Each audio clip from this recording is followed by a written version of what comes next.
రాష్ట్రం అనేది ఆవిర్భవించింది.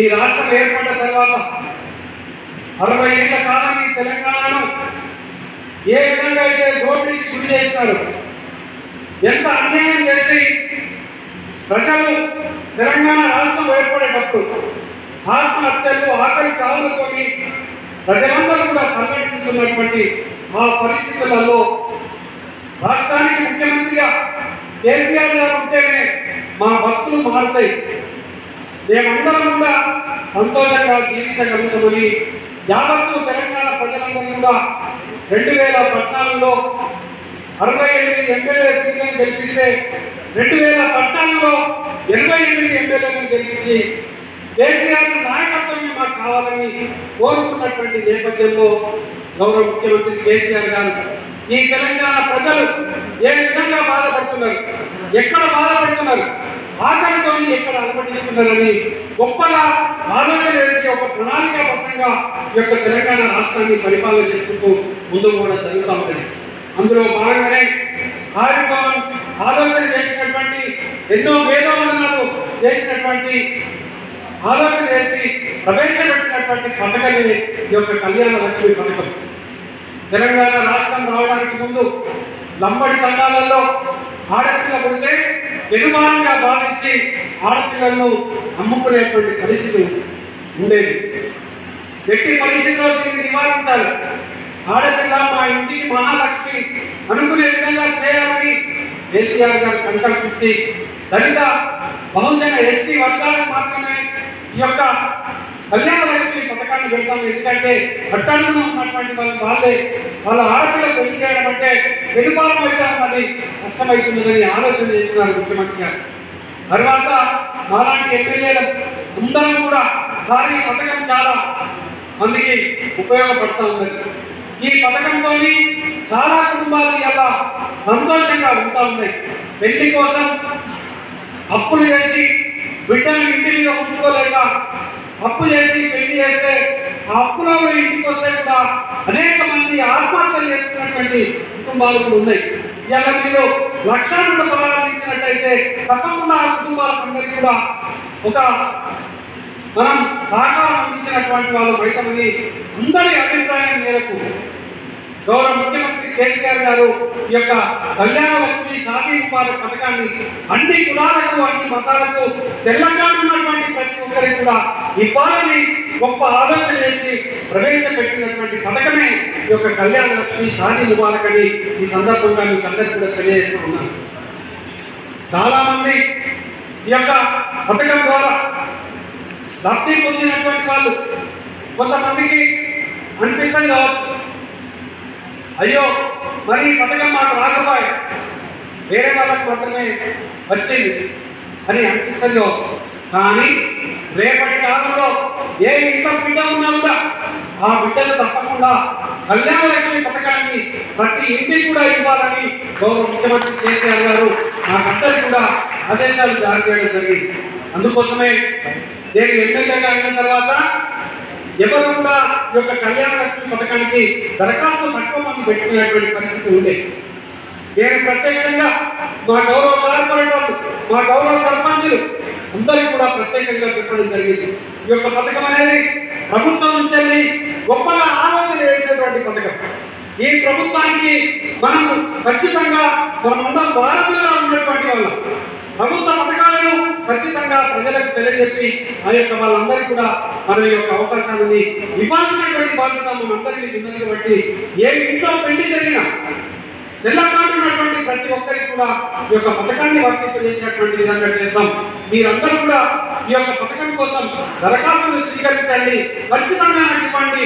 మన ఆఫీస్లో కూడా ఈ యొక్క దీనికోసం ప్రత్యేకంగా నేను ఒక మనిషిని కూడా పెడుతున్నా, ఆయన తప్పకుండా ఇద్దామని ఇవ్వాలని చెప్పినప్పుడు అందరూ కూడా మా గౌరవ కార్పొరేటర్లు, మా సర్పంచులు అందరూ కూడా ఈ యొక్క పథకం కోసం పూర్తిగా అవగాహన చేసి మేమందరి పెళ్లిళ్ళలో రాకపోవచ్చు కాదు, రాకున్నా కూడా మా వంతు బాధ్యతగా ఆ యొక్క ఆడబిడ్డ, ఆ యొక్క బిడ్డ, ఆ పేద కుటుంబానికి సహాయం చేయాల్సినటువంటి విధంగా మా గౌరవ కార్పొరేటర్లు మేమందరం కూడా కృషి చేసుకుంటూ ఇప్పటి వరకు నేను గెలిచిన నాటుండే 30 కోట్ల రూపాయలను 3,000 మందికి ఈ యొక్క కళ్యాణ లక్ష్మి పథకాన్ని లబ్ధిదారులుగా ఇచ్చినాము.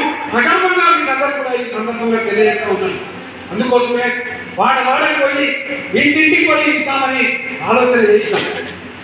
ఇంటికి పోయినప్పుడు ఆ వాడలో ఉన్నటువంటి ప్రతి ఒక్కరు కూడా ఆ ఇంటికి మేము అందరం పోతే కూడా ఎందుకు వచ్చింది అన్న ఆనాడు ఇంట్లో ఉన్న పోయిన 6 నెలల కింద పెళ్ళైంది. ఆ పెళ్ళైనటువంటి విషయంలో నేను చెప్తే వాళ్ళు కళ్యాణ లక్ష్మి పథకానికి దరఖాస్తు పెట్టుకున్నారు.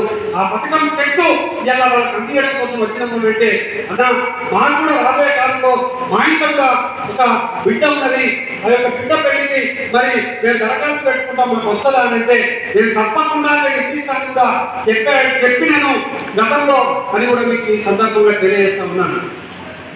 ఆ విధంగా ప్రజలందరికీ కూడా ప్రభుత్వ పథకాలను ప్రతి ఇంటికి చేరవేసేటువంటి విధంగా మన గౌరవ ముఖ్యమంత్రి కేసీఆర్ గారి సంకల్పం ప్రతి ఇంటికి కూడా సంక్షేమ పథకాన్ని అందించాలి, ప్రతి ముఖంలో కూడా ఆనందాన్ని చూడాలనేటువంటి గొప్ప ఆలోచనతో ఉన్నారు మన గౌరవ ముఖ్యమంత్రి కేసీఆర్ గారు. వారి ఆలోచన ప్రకారం ఇలా ఏ ఇల్లు అయినా కూడా తెలంగాణ రాష్ట్రంలో ఉన్నటువంటి ప్రతి ఇంటికి ఇలా తెలంగాణ సంక్షేమ పథకాలు అందుతూ ఉన్నాయి. రామగుండం నియోజకవర్గంలో ఉన్నటువంటి 60,000 ఇళ్లకు సుమారు 40,000 ఇళ్లకు ఇలా కేసీఆర్ గారి సంక్షేమ పథకాలు అందుతూ ఉన్నాయి. ప్రతి ఇంటికి కూడా మిషన్ భగీరథ ద్వారా నల్ల కనెక్షన్ ఇవ్వగలిగిన ఇలా ప్రతి ఒక్కరికి కూడా రేషన్ కార్డు ద్వారా గతంలో 6 కిలోలు ఉన్నటువంటి అందరికి ఇచ్చారు. తర్వాత అందరికీ కూడా ఈ యొక్క బియ్యాన్ని ఇవ్వడం జరుగుతూ ఉంటుంది. ఆసరా పెన్షన్ 2016 ఇలా గర్భిణి అయినటువంటి ఒక తల్లికి మంచి ఆరోగ్యంగా ఉండాలని పౌష్టికాహారాన్ని కోడిగుడ్డుతో సహా 9 నెలల పాటు ఇవ్వడం జరుగుతూ ఉంది. గతంలో ప్రభుత్వ ఆసుపత్రికి వెళ్ళాలంటే అనేక ఇబ్బందులు ఉండేవి. కానీ ఈరోజు కేసీఆర్ కిట్ ఇస్తున్నప్పుడు 13,000 12,000 ఇస్తున్నప్పుడు ఆ తల్లి చాలా సంతోషంగా ఇలా ప్రభుత్వ ఆసుపత్రిలోనే ప్రసవించాలి అనేటువంటి ఒక ధైర్యాన్ని ఇచ్చింది మన ప్రభుత్వం, మన ముఖ్యమంత్రి కేసీఆర్ గారు. ఈ యొక్క పరిపాలనలో మేము ఆనాడు ఉద్యమ సమయంలో తెలంగాణ రాష్ట్రం వస్తే ఈ ప్రాంతం అభివృద్ధి చెందుతుంది, ఈ ప్రాంతంలో ఉన్నటువంటి ప్రజలందరికీ కూడా చాలా గొప్పగా అవకాశాలు వస్తాయని చెప్పినటువంటి విధంగా నేను ఎమ్మెల్యేగా అయిన తర్వాత ఈ ప్రాంతాన్ని ఈ నగరాన్ని అభివృద్ధి చేసేటువంటి గొప్ప ఆలోచన కొద్ది ఈ యొక్క ప్రాంతం అంటే చాలామంది స్థానికంగా ఉన్నటువంటి వారు వేరే ప్రాంతాల మీద ఇక్కడికి వచ్చి ఉండేటువంటి పరిస్థితి ఉండదు. వ్యాపారాలు కూడా సరిగ్గా కలవు. ఉన్నటువంటి సింగరేణి కార్మికులు చాలామంది దిగిపోయిన తర్వాత గ్రామాలలోకి వెళ్తూ ఉంటారు. మరి కొన్ని రోజులు అయిన తర్వాత గోదావరి ఉంటుందా అనేటువంటి సందేహం ఉంటుంది. కానీ నేను ప్రత్యేకంగా గౌరవ ముఖ్యమంత్రి కేసీఆర్ గారితో అనేక సందర్భాలలో మాట్లాడుతాను. మా ప్రాంతం చిరస్థాయిగా ఉండాలి, మా నగరం అభివృద్ధి చెందాలి, ఈ నగరాన్ని అభివృద్ధి చెందడం కోసం మీ యొక్క ఆశీస్సులు ఉండాలి, ఈ ప్రాంతంలో ఐటీ పార్క్ పెట్టాలి, ఐటీ పార్క్ ద్వారా ఇక్కడ ఉద్యోగాలు వస్తాయి, చాలామంది ఉద్యోగ అవకాశాలు పెరుగుతాయని కోరినప్పుడు కేటీ రామన్న ఐటీ పార్కులు మంజూరు చేయడం జరిగింది. కరోనా సమయంలో నేను ప్రత్యక్షంగా మా మేయర్ గారు మా కార్పొరేటర్లు అందరూ కూడా చాలామంది ఇళ్లకు పోయినప్పుడు వాళ్ళ బాధలు చూడాలి, వాళ్ళ కష్టాలు చూడాలి. ఒక్కొక్కరి పరిస్థితి పని చేస్తే కానీ పూట గడిపినటువంటి పరిస్థితి. ఆ రోజు గౌరవ ముఖ్యమంత్రి కేసీఆర్ గారు 1,500 రూపాయలు ఉచితంగా బియ్యం ఇవ్వడంతో పాటు నిత్యావసర వస్తువులు ఇవ్వాలని మేము సంకల్పించి చాలా ఇంట్లకు తిరిగి వెళ్ళడం జరిగింది. ఆ సమయంలో మాకు మొదటిసారి తిరిగినప్పుడు కరోనా కూడా వచ్చింది. అయినా కూడా వెనుకడుగు వేలే ఆ కార్పొరేటర్లు మీ దగ్గర ఉన్నటువంటి అవసరాలను తీర్చడానికి అనేక పర్యాయాలు అనేక సందర్భాలలో రావడం జరిగింది. రెండోసారి కరోనా వచ్చింది, 1,100 మందికి వచ్చింది. మొత్తం కాన్సెన్సీ హెల్త్ డిపార్ట్మెంట్ వాళ్ళు తీసుకొచ్చి మరి మా మేయర్ గారు ఒకటే అన్నారు, సెంటర్ ఇప్పటికే మనకు ఒకసారి కరోనా వచ్చింది, మళ్ళీ వస్తే చాలా తిప్పలవుతుంది, ఇప్పటికే మళ్ళీ ఇబ్బంది ఉన్నది అని చెప్పినప్పుడు నేను సార్తో అన్నా, సార్ మన కోసం చాలామంది ఎదురు చూస్తూ ఉన్నారు, ప్రజలు బిక్కుమంటూ ప్రాణాలను గుప్పెట్ట పెట్టుకొని ఉంటా ఉంటారు. మేము ఈ సమయంలో మాకెవ్వరు ధైర్యాన్ని చెప్పడానికి వస్తున్నారని ఎదురు చూస్తూ ఉన్నారు. ఈ సమయంలో నన్ను గెలిపించినటువంటి వాళ్ళ కోసం నేను తప్పకుండా వాళ్ళ దగ్గరికి వెళ్తా. ఈ యొక్క ప్రాణాలను ఆ రోజే చెప్పినాం, మా జీవితం అంతా కూడా ప్రజలకే అంకితమని చెప్పినాం. ఈ ప్రజాసేవలో పోతాం కావచ్చు అని చెప్పినప్పుడు నాకు జాగ్రత్తగా పోదాం అని చెప్పేసాను. కొంతమంది దగ్గరికి పట్టణంలో పోయినాం, చాలామంది దగ్గరికి పోయినాం. ఒక్కొక్క ఇళ్ళలో పోతే ఎంత బాధ అనిపించిందంటే నిజంగా చాలా బాధ అనిపించింది. ఒక ఇంటికి పోయినాం, ఆ ఇంట్లో భార్య భర్త ఇద్దరు పిల్లలు, ఇద్దరు అబ్బాయిలు. పాపం వాళ్ళ తండ్రికి కరోనా వచ్చింది, ఒకటే వినాయక తీసుకొని పోయినాం. ఆ ఇంటి ఓనర్ రాణిస్తలేడు, ఆ ఇంటి బయట ఉండేటువంటి పరిస్థితి లేదు. ఆ ఇంట్లో ఉంటే మరి పిల్లలకు కరోనా వస్తుంది. మందులు తీసుకుపోయి ఇచ్చినాం. ఏంటి పరిస్థితి అంటే నిజంగా వాళ్ళు చాలా ఆవేదనతో దుఃఖపడితే మరి సార్ ఏం చేద్దామని మా వాళ్ళందరినీ అడిగినప్పుడు మనము కోవిడ్ కేర్ సెంటర్ను పెడదామని అన్నప్పుడు సప్తగిరి కాలనీలో ఒకటి కోవిడ్ కేర్ సెంటర్ను పెట్టి కోవిడ్ కేర్ సెంటర్ పెట్టి దాంట్లో ఈ యొక్క భర్తను తీసుకొచ్చి దాంట్లో వేస్తుంది. 3 పూటలు విజయమ్మ ఫౌండేషన్ తోటి పొద్దున బ్రేక్ఫాస్ట్, లంచ్, డిన్నర్ అంటే చికెన్ తోని రోజు మొదలు పెట్టినాం.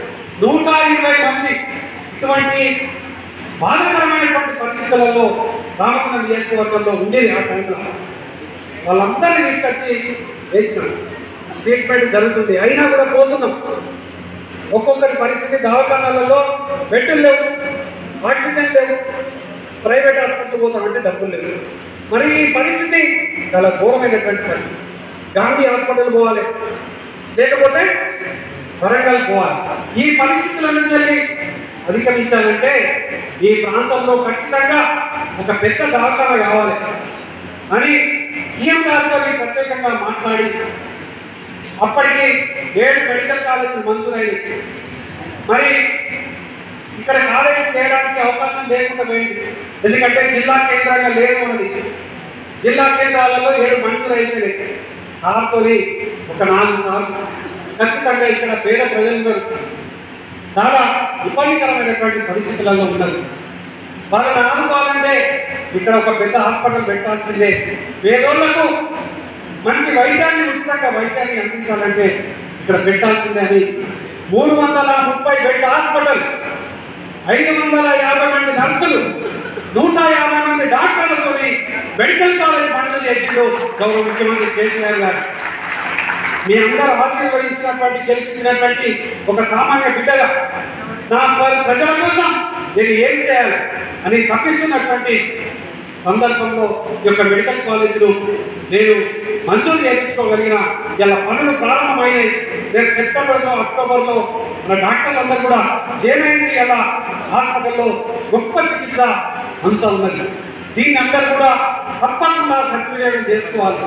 ఇక్కడికి వచ్చినటువంటి అక్కలు, చెల్లెళ్ళు, ఈ ప్రభుత్వం చేస్తున్నటువంటి పథకాలను, మనం చేస్తున్నటువంటి గొప్ప ఆలోచనలు ప్రజలందరికీ మీ ఇంటి పక్కన వాళ్ళకి, మీ వాడలో ఉన్నటువంటి వాళ్ళకు ఖచ్చితంగా తెలియజేసి వాళ్ళకు ఓ మాట ఆసరగా సహాయం చేసిన వాళ్ళకి మనకి అలా ప్రభుత్వ ఆసుపత్రి గొప్పగా మనకు చికిత్సలు అందిస్తుంది చెప్పాలని మీకు ప్రత్యేకంగా తెలపడం కోసమే మీకు అందరికీ కూడా తెలియజేయడం జరుగుతూ ఉంది.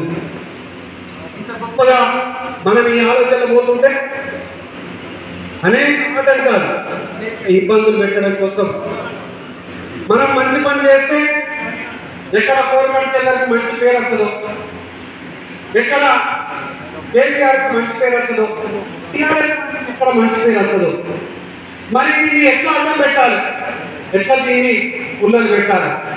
దళితబంధు పథకం ఇస్తే దళితబంధు పథకం మీద పంచాయతీ కోర్టు పోతుంది. ఏదైనా అవకాశాలు ఇవ్వాలంటే దాని మీద మంచి మెడికల్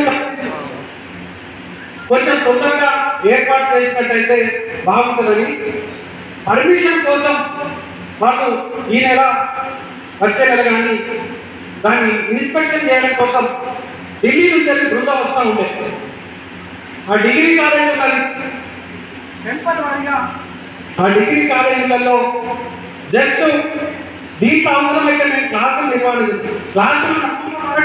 అవుతాయి క్లాస్ అయ్యాక ఆ బిల్డింగ్ అయిపోతుంది దాంట్లోనే క్లాస్ అవుతాయి పిల్లలకు ఇప్పుడు హాలిడేస్ దాన్ని చూపించడం కోసమే కనీసంగా చేద్దామని ఆలోచన చేస్తే కాంగ్రెస్ పార్టీ వాళ్ళు బీజేపీ పార్టీ వాళ్ళు అక్కడ ఉన్న చిన్న పిల్లలు చదువుకునేటువంటి పిల్లలను రెచ్చగొట్టి మీ డిగ్రీ కాలేజ్ మొత్తానికే పోతుంది అని ఒక కుట్ర చేసి ఆ పిల్లలందరూ కూడా నా క్యాంప్ ఆఫీస్కి పంపించి ఎమ్మెల్యే డౌన్ అని నినాదాలు ఇప్పించినటువంటి దుర్మార్గమైనటువంటి నాయకుడు ఈ ప్రాంతంలో ఉన్నదంటే నిజంగా చాలా బాధ అనిపిస్తూ ఉంటుంది. మీరంతా కూడా ఇంటి విషయాలను ఖచ్చితంగా గమనించాలి. వాళ్ళకు రాబోయేటువంటి కాలంలో ఖచ్చితంగా బుద్ధి చెప్పాల్సింది కూడా మీరే. ఈ యొక్క అభివృద్ధి కోసం ఇంత గొప్పగా గౌరవ ముఖ్యమంత్రి కేసీఆర్ గారి నేతృత్వంలో రామగుండం నియోజకవర్గం ఇంత గొప్పగా 500 కోట్ల రూపాయలను సింగరేణిని ఒప్పించి మెడికల్ కాలేజ్ మంజూరు చేపిస్తే దాన్ని కూడా ఆటంకం చేసేటువంటి కుట్రలు చేస్తున్నటువంటి నాయకులు మాత్రం మన వారాల్లోకి వచ్చిన మన ఏరియా వాళ్ళకి వచ్చినా కూడా ఖచ్చితంగా మీరు అందరూ కూడా వాళ్ళకు బుద్ధి చెప్పాలని ప్రత్యేకంగా అక్కలను చెల్లెలు అందరూ కూడా ఈ సందర్భంగా కోరడం జరుగుతూ ఉంది. మీరందరూ కూడా నిరుపేద కుటుంబంలో పుట్టి కష్టపడుతూ జీవిస్తున్నటువంటి వాళ్ళు నాయకులు మంచిగా ఉంటే పరిపాలన మంచిగా ఉంటే ఇటువంటి సహాయాలు అందుతాయి. ప్రభుత్వాలు మంచిగా ఉంటే మనకి మంచి సహాయం దొరుకుతుంది. ఖచ్చితంగా మంచి నాయకుడిని ఎన్నుకోవాలి, మంచి ప్రభుత్వాన్ని ఎన్నుకోవాలి. రాబోయే కాలంలో రాబోయేటువంటి మళ్ళీ ఎప్పుడు ఎన్నికలు వచ్చినా కూడా మరి మీరందరూ కూడా ఏవైపు ఉంటారనేది ఒక్కసారి తప్పకుండా మీరు చెప్పండి. ఏవైపు ఉంటారమ్మా? ఏవైపు ఉంటారు? కేసీఆర్ వైపు ఉంటారనే అందరూ కూడా చేతులు ఎత్తుదాం. బాబు అందరూ కూడా కేసీఆర్ సార్ మీ రుణం తీర్చుకుంటాం ఎప్పుడైనా అని చేతులు ఎత్తుతున్నారు. అందరు చేతులు ఎత్తుతారు, అందరు ఎత్తాలి. ఇలా ఈ వేదికనే మా కోసం పుట్టినటువంటి మహానాయకుడు కేసీఆర్ గారి రుణం తీర్చుకుంటామని చెప్పేటువంటి కార్యక్రమమే ఈ కార్యక్రమం. చాలా ధన్యవాదాలమ్మా. ప్రాణాలు ఇవ్వడానికి సిద్ధపడినటువంటి మనుషులమే. ఆనాడు రక్తంలో రావాలనుకున్నటువంటి తెలంగాణ కోసమే జైలు జీవితాలను గడిపిపోతాం. ఎన్నో అవమానాలు చేసినా, ఎన్నో ఇబ్బందులు పెట్టినా, 100 రోజులు నిరాహారం దీక్షలు చేసినటువంటి వాళ్ళు 45 రోజులు జైల్లో పెట్టినా, నాకు ఈ ఎమ్మెల్యే పదవి వచ్చినా రాకున్నా ఈ ఉద్యమం కోసం కొట్లాడినటువంటి వాళ్ళు. కోరికట్టు చెందరు ముఖ్య ఎమ్మెల్యే అయినోడు కాదు. చాలా మంది మాట్లాడతారు 2009లో పోటీ చేశాం, 2014లో పోటీ చేశాం, 2018లో ఎమ్మెల్యే. మొన్న ఎవరు అంటారు కోరికట్టు చెందరు సానుభూతితో ఉన్న నా భార్య తెచ్చుకొని ఎమ్మెల్యే అయ్యారు. కొంతమంది అయితే నాకు అంటే సరే ఓకే మా సతీమణి కార్పొరేటర్గా ఉంటే దురదృష్టం నా ఆరోగ్యం లేకపోవడం చనిపోయింది. కానీ ఇటువంటి దుర్మార్గమైనటువంటి ప్రచారం చేసేటువంటి దుర్మార్గులకు తప్పకుండా మనం బుద్ధి చెప్పాలి. చిన్న ఒకటే ఎగ్జాంపుల్ మీకు చెప్తా. ఇంతకుముందు 15 ఏళ్ళు ఒక నాయకుడు ఇక్కడ పరిపాలన చేసినాడు. మీ అందరూ ఆశీర్వాదంతో గెలిచినాడు, ఎమ్మెల్యే అయ్యాడు, చైర్మన్ అయ్యాడు. ఇక్కడ చాలా అభివృద్ధి చేసిందని ఇప్పటికీ కూడా కొంతమంది పెద్ద మనుషులు కూడా అంటున్నారు. నాతో ఎవరంటే ఒక మనిషితో అంటున్నారు. వాళ్ళ అన్న నుంచి నాతో నచ్చి చెప్పాడు, అరే ఆయన బాగా అభివృద్ధి చేసిండటన్నా చంద్రన్న మరి నువ్వేం చేస్తారంటే అరే నేను ఏం చేయాలి 3.5 ఏళ్ళు అయ్యింది ఎమ్మెల్యే వాళ్ళు 10 ఉన్నారు. ఈ 3.5 ఏళ్ల కాలంలో సంవత్సరంన్నర కరోనా వచ్చాయి. అయినా కూడా నాతో అయినటువంటి పనులు చేసుకుంటూ పోతున్నాం. అయినా ఆయన చేసినటువంటి పని రోడ్డు వేసి మరి ఆ రోడ్డు కానీ డ్రైనేజ్ వేస్తున్నాం కదా. ఈ డ్రైనేజీలను అప్పుడే ఆయన ఎత్తి రావడం వల్ల మన రోడ్డు అంటే పరిస్థితి ఉండకపోవు కదా. మరి ఎందుకు మన ఆ రోజే డ్రైనేజ్ సిస్టమ్ చేయలేకపోయింది? అస్తవ్యస్తంగా ఈ యొక్క గోదావరికని దరిద్రమైనటువంటి పరిస్థితిలో ఉండడానికి కారణం ఎవరు? అసలు ఏం జరిగినప్పుడు రోడ్డు వేసినాకనే బాగా అభివృద్ధి చేసినామనంటే రోడ్డు వేయగలం. ఇలా ఆ రోడ్డుకు మా ఇళ్లకు అండర్ గ్రౌండ్ డ్రైనేజ్ సిస్టమ్ లేదు. మొన్న మా పాపల మాట చూసాం, అన్ని రోడ్లు పడ్డాయి. మళ్ళీ డ్రైనేజ్ కోసం మళ్ళీ రోడ్డు వచ్చే పరిస్థితి వచ్చింది. మొన్న మేయర్ సార్ డివిజన్లో కూడా చేసినాం సేమ్ పరిస్థితి. అంటే నిజంగా వేరే ఇంజనీరే నిజంగా తెలియకల్లా నాయకుడితే అప్పుడే అండర్ గ్రౌండ్ డ్రైనేజ్ చేసి వచ్చింది కదా. ఎవరైనా రోడ్లు వేస్తారంటాం, మళ్ళీ కౌన్సిలర్ అంటారు, మళ్ళీ రోడ్లు వేస్తారు. ఇవి కూడా నేను బాగా అభివృద్ధి చేసినా అని అనుకుంటున్నారా? సరే అనుకునే వాళ్ళు అట్లా అనుకొని ఇట్లా అనుకునే వాళ్ళు ఇట్లా అనుకుంటున్నారు కూడా నేనే అన్నా. అయితే ఇక్కడ ఒకటే గమనించాలి, ఈ 8 ఏళ్ల కాలంలో తెలంగాణ రాష్ట్రంలో గౌరవ ముఖ్యమంత్రి కేసీఆర్ గారి నేతృత్వంలో జరుగుతున్నటువంటి అభివృద్ధి కార్యక్రమాలను గమనించాలి. ఈ యొక్క కార్యక్రమాలను తప్పకుండా మళ్ళీ మీ మాడలకు వస్తాం. ఈ ఇళ్లకు మనము తిన్నదేమో కలిసినటువంటి వాళ్ళు కొంతమంది తిండికి వాసాలు లెక్క పెట్టిన వాళ్ళు కొంతమంది ఉంటారు. వాళ్ళు కూడా మీ దగ్గరకు వస్తారు వస్తుంది. వచ్చినప్పుడు వాళ్ళ సంగతి చెప్పేది తినడానికి ఇక్కడే పెద్దగా అయితే ఇక్కడే లీడర్లు అవుతారు. ఈ పార్టీలో పదవులు ఉంటాయి, దీంట్లోనే ఉంటారు. మళ్ళా వేరే విధంగా నాయకత్వాన్ని ఇబ్బంది పెట్టుకుని చేస్తారు. అటువంటి వాళ్ళు వచ్చినప్పుడు వాళ్ళకి సమాధానం మీరే చెప్పడం జరిగింది. అయితే దీంట్లో ఒకటే ఖచ్చితంగా మనము ఈ యొక్క ప్రభుత్వం ద్వారా లబ్ధి పొందినటువంటి వాళ్ళు, ఈ తెలంగాణ ఉద్యమంలో పాల్గొన్నటువంటి వాళ్ళు ఖచ్చితంగా మనమంతా ఒక్కతాటి పెట్టి ఉండాలి. రేపందరూ కూడా కేసీఆర్ గారిని ఆశీర్వదించాలని తప్పకుండా మీకు ఈ సందర్భంగా కోరుతూ ఈ యొక్క కార్యక్రమంలో ఇంత ఓపికతో ఉన్నటువంటి మీకందరికీ కూడా మీకు ఏ అవసరం ఉన్నా, ఏ ఆపద ఉన్నా, ఏదున్నా